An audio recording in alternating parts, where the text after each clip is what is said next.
Hey, good morning, everybody, and welcome to another episode of Kurt's Corner. It's about, I think I wrote this probably about 5 o'clock this morning, and actually I'm going to try and read it, and there we go, that's even better.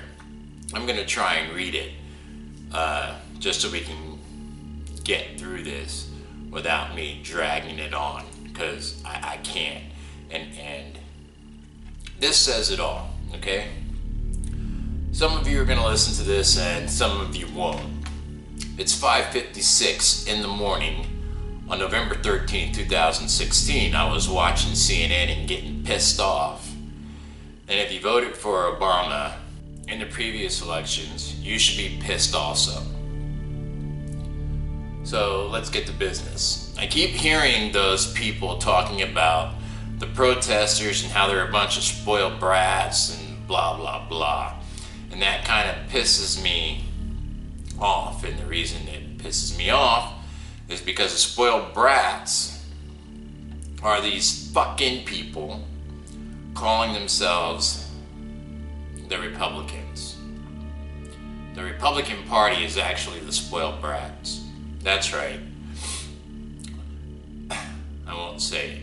Those effers haven't worked a single day in the last 8 years except on the days that they want to block any or everything Obama tried to do to make this country better for the people. Those assholes blocked every single thing he brought to them, just as they vowed they would do when he took the oath of president 8 years ago. Those same non-working so-called politicians, they're hostage takers. They're not deal makers. They're not working for you. If they were, we wouldn't be in the situation we're in today.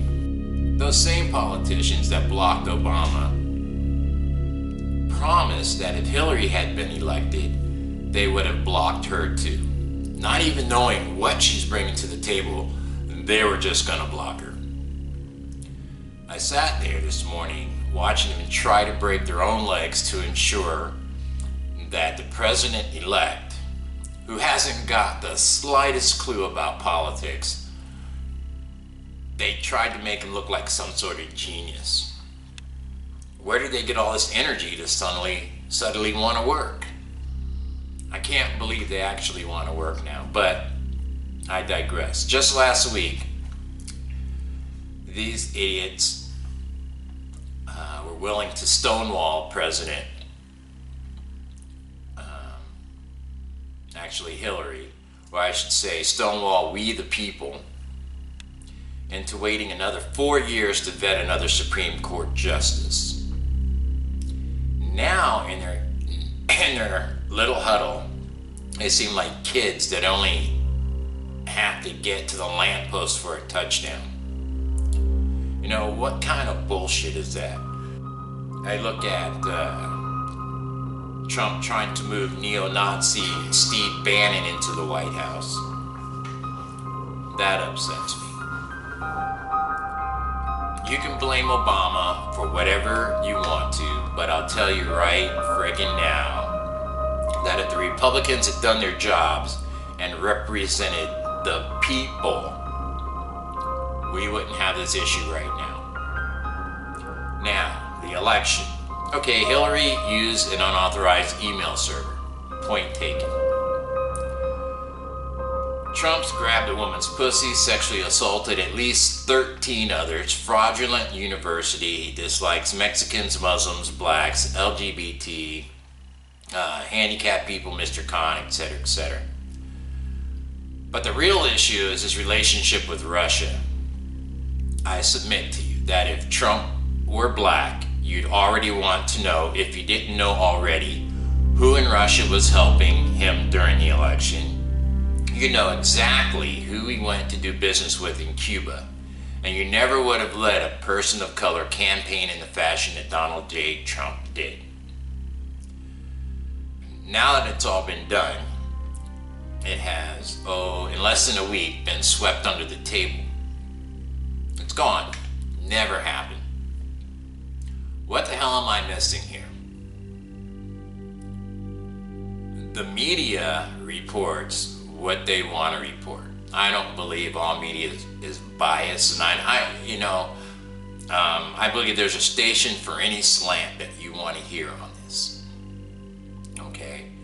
But what I'd like to know is how this got swept under the table in less than a week. The fact that he invited Russia to hack into our systems, and then it's proven that Russia did hack into our system.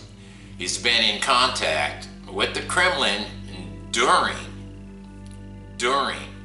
the election, and nobody, I haven't heard a word about it. Maybe you guys on Fox News heard something about it, because I haven't. There's much more that the protesters have to be upset about, and there should be way more than a couple 100,000. Which brings me back to the protesters. No one said a frickin' word when Trump supporters were talking about taking guns and starting a frickin' war. Nobody said a word.